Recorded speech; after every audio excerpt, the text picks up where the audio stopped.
My name is Laimah Osman, and so with my silk screen work, what I do is I use photographs and drawing and writing and a lot of different things, actual like lace and textures and stuff, and I make these collages, and I make the collages on the computer mostly, but then I'll like draw and write into it. And a lot of the themes of my silk screen work is based in my culture. I was born in Afghanistan and came to America with my family in 1984, and you know, been an interesting time, and then 9/11 happened, and I was living in New York. I actually saw the towers come down, and after 9/11, my culture and my family and being Muslim in America as a whole, it's become a very different matter. And I feel like, especially in the media and the corporate media and the commercial media, being Muslim became basically the same as being a terrorist. And I feel like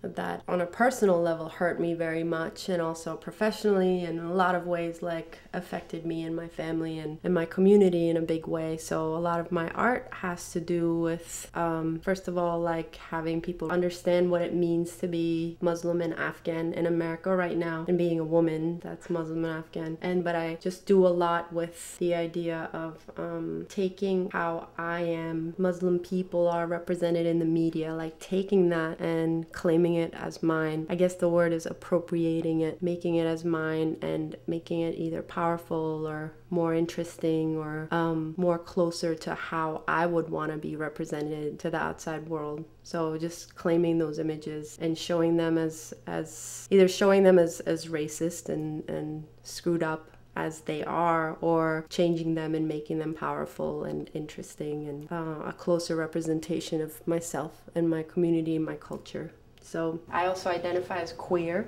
which that again is, you know, that's political. And yeah, in my work, I feel like the reason why I'm an artist, like beyond anything else, is because I feel like I can express that. I feel like I can do something good with it. You know, I can like put it all out on paper. It's my passion, it's how I express myself. And it's not art for art's sake, because I feel like I give a lot of thought behind the images that I make, ideas I want to put out there. And I feel like it's socially engaged, it's political. I think it's trying to say something. I'm trying to say something. It's not just about how pretty the image is, the aesthetics, you know.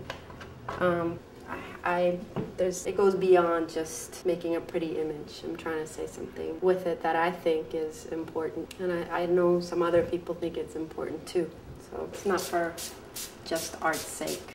Biggest part of it, I'm saying that it's important for people that are marginalized, that are like told to be quiet, or that their voices aren't important. I'm saying to speak up. I'm saying to make artwork, make films, make clothes, make whatever, like express yourself and get your ideas out there, because it can be hard, you know, like living in that way, like without expressing yourself. For people that are marginalized, it's like a very kind of hard way to live, you know, and it'll kind of make you feel better. It'll make you feel like you're part of your own world. We live in this world. Everyone that lives here has a right to say what's on their mind, everyone. And so I think that's why making art's important, and what I'm doing is important. If I can encourage other people to do it, that makes me happy. So yeah. It's very much process oriented. It's hard work. It's like sweat. It's just like it takes, I don't know, 24 hours to just prepare something for printing. And each technique is different, and they're all based in sort of like very old times when people were making prints. It was a form of publishing. It's connected to publishing and graphic design, like newspapers back in the day. Books back in the day were using these kind of printing techniques. Now we're like digital everything, but back then this is how you distributed information. So it's very old. It's a slower kind of process, and it's taught me a lot of patience. So I'm glad I'm doing it. I feel still as passionate about it now as I did before. Later in the paper, I read that one of the top execs at Freddie Mac hung himself.